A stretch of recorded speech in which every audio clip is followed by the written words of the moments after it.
భగవంతుడే స్వయంగా బ్రహ్మదేవుడికి శబ్ద రూపంలో చెప్పిన 4వ శ్లోకం. సర్వత్రా సర్వదా అంటే ఎప్పుడు, ఎల్లప్పుడు. సర్వదా అంటే ఎల్లప్పుడు, సర్వత్రా అంటే అన్ని చోట్ల. అంటే ఎప్పుడు ఉంటాను, అన్ని చోట్ల ఉంటాను. కానీ ఎవరికి తెలుస్తున్నది? ఎరుక యందుండి మాయని జయిస్తే. కానీ ఎవరికి తెలుస్తుంది? మాయని జయించాలి. ఏ మాయ జయించాలి?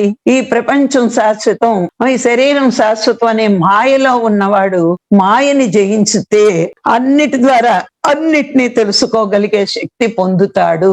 అంటే సర్వత్రా సర్వదా ఉన్న నా అవ్యక్త రూపం మాయని జయించి ఆత్మే నేను, అన్నిటా అంతటా ఉన్నవాడిని. అంటే సర్వం కల్విదం బ్రహ్మ అనే మాట దేని వల్ల తెలుస్తుంది అంటే విచారణ ద్వారా విచారణ చేసి మాయని జయించిన వాడికి మాత్రమే నేను వ్యక్తం అవుతాను అని చెప్పడం జరిగింది.